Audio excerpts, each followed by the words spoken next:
ಫರಂಗಿಪೇಟೆಯ ವಿದ್ಯಾರ್ಥಿ ದಿಗಂತ್ ನಾಪತ್ತೆಯಾಗಿ 1 ವಾರ ಕಳೆದಿದ್ದು, ಪೊಲೀಸರು ತನಿಖೆಯಲ್ಲಿ ತೋರಿದ್ದ ನಿಷ್ಕ್ರಿಯತೆಯಿಂದಾಗಿ ಆತನ ಪೋಷಕರು ಇನ್ನೂ ಆತಂಕದಲ್ಲಿ ದಿನ ಕಳೆಯುವಂತಾಗಿದೆ.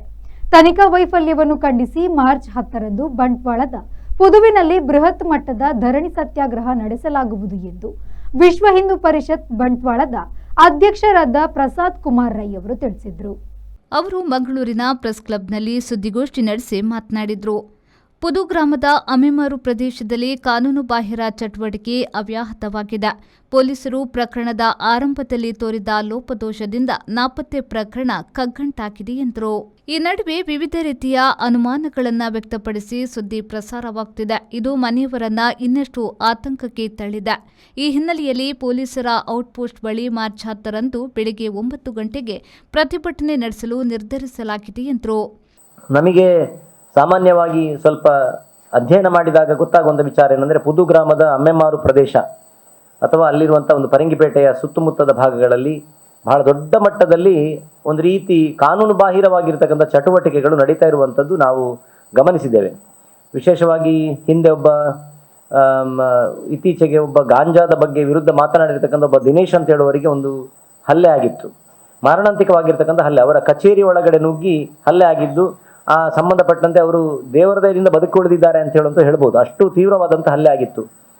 ಅದನಂತರ ಆ ಸಂದರ್ಭದಲ್ಲಿ ಇನ್ನೊಬ್ಬ ಹುಡುಗ ಕೂಡ ಸಂಬಂಧಪಟ್ಟಂತ ಅದೇ ರಸ್ತೆಯಲ್ಲಿ ಹೋಗ್ತಾ ಇರಬೇಕಾದ್ರೆ ಸಣ್ಣ ಬೈಕ್ ತಾಗಿದೆ ಅಂತ ಹೇಳೋದು ಹಿಂಬದಿಯಿಂದ ಬಂದು ತಾಗಿಸಿ ಆಮೇಲೆ ಆಗಿರತಕ್ಕಂಥ ಗಲಾಟೆಯಲ್ಲಿ ಕೂಡ ಒಬ್ಬ ಹುಡುಗನಿಗೆ ತುಂಬಾ ಮಾರಣಾಂತಿಕವಾಗಿರ್ತಕ್ಕಂಥ ಹಲ್ಲೆಯನ್ನು ಆಗಿರುವಂಥದ್ದಾಗಿದೆ.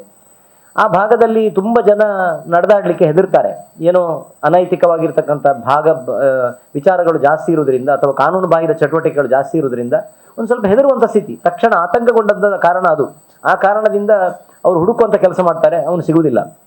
ಇದರ ಹಿನ್ನೆಲೆಯಲ್ಲಿ ಜನ ಆತಂಕಗೊಂಡಿರುವಂಥವರು ತಕ್ಷಣ ಪೊಲೀಸರಿಗೆ ಮಾಹಿತಿ ಕೊಡ್ತಾರೆ. ಪೊಲೀಸರು ಬಂದವರು ಏನು ಮಾಡ್ತಾರೆ ಅಂದರೆ, ಆ ಮೊಬೈಲ್ ಮತ್ತೆ ಚಪ್ಪಲುಗಳನ್ನು ತೆಗೆದುಕೊಂಡು ಹೋಗ್ತಾರೆ.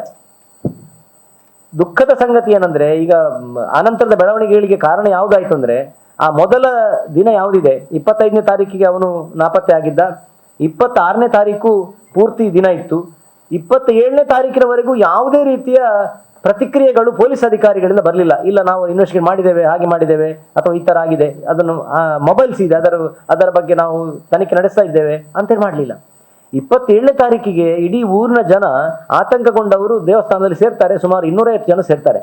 ಅವರು ಸೇರಿದಾಗ ಅವರಿಗೆ ಮನಸ್ಸಿನಲ್ಲಿ ಬಂದಿರುವುದನ್ನು, ನಾವೇನಾದ್ರೂ ಇದನ್ನು ಬಿಸಿ ಮುಟ್ಟಿಸಿದ್ರೆ ಆಗ್ಲಿಕ್ಕಿಲ್ಲ, ಪೊಲೀಸ್ ಅಧಿಕಾರಿಗಳು ತಮ್ಮ ತನಿಖೆಯನ್ನು ಮಾಡ್ತಾ ಇಲ್ಲ, ಅದಕ್ಕೋಸ್ಕರ ನಾವು ತಕ್ಷಣ ಹೋಗಿ ಅಲ್ಲೇ ಒಂದು ಫರಂಗಿಪೇಟೆಯಲ್ಲಿ OP ಸ್ಟೇಷನ್ ಇದೆ, ಅಲ್ಲಿ ಮಾಹಿತಿಯನ್ನು ಕೊಡಬೇಕು, ಅವರಿಗೆ ನಾವು ತಿಳಿಸುವಂತ ಕೆಲಸ ಮಾಡೋ ಮನವಿಯನ್ನು ಕೊಡುವ ಅಂತ ಹೇಳ್ತಾರೆ. ಅಲ್ಲಿಂದ ನಾವೆಲ್ಲ ಸೇರಿರ್ತಕ್ಕಂಥ ಇಡೀ ತಂಡ ಅಲ್ಲಿಗೆ ಹೋಗುತ್ತೆ.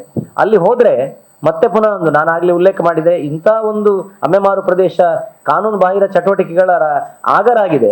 ಆ ಜಾಗದಲ್ಲಿ ಆ OP ಸ್ಟೇಷನ್ ಒಳಗಡೆ ಪೊಲೀಸರೇ ಇರುವುದಿಲ್ಲ. ಸುಮಾರು ಅರ್ಧ-ಮುಕ್ಕಾಲು ಗಂಟೆಯಷ್ಟು ಹೊತ್ತು ಪೊಲೀಸ್ ಅಧಿಕಾರಿಗಳ ಅಲ್ಲಿಗೆ ಆಗಮನ ಆಗಲ್ಲ. ಮತ್ತೆ ನಾವು ಹೋಗ್ತಾ ಇರಬೇಕಾದ್ರೆ ಪೊಲೀಸ್ ಅಧಿಕಾರಿಗಳಿಗೆ, ಸರ್ಕಲ್ ಇನ್ಸ್ಪೆಕ್ಟರ್ ಅವರಿಗೆ ಫೋನ್ ಮಾಡಿದ್ವಿ, ಅವರು ಬಂದರು. ಆಮೇಲೆ ಬಂದ ಮೇಲೆ ಅವರಿಗೆ ಅನ್ನಿಸ್ತು ಇದು ಸ್ವಲ್ಪ ತೀವ್ರವಾಗಿದೆ ಅಂತ.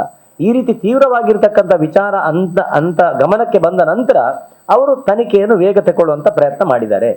ಈ ಸಂದರ್ಭ ಸುದ್ದಿಗೋಷ್ಠಿಯಲ್ಲಿ ಕಿಶೋರ್ ಕುಮಾರ್, ಸಂತೋಷ್ ಉಪಸ್ಥಿತರಿದ್ದರು. Sharath Salian, V4 news, Mangaluru.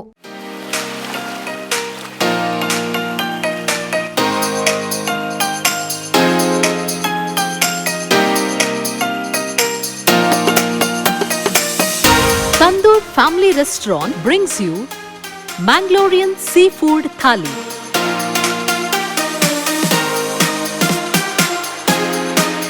More than 12 varieties of items available in Thali.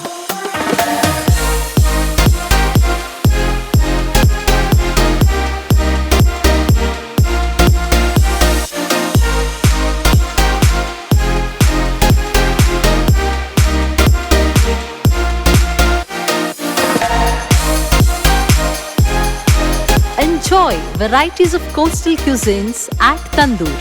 Tandoor Family Restaurant, Pintos Lane, Jail Road, Karangalpadi, Mangalore. Contact 7760 609090.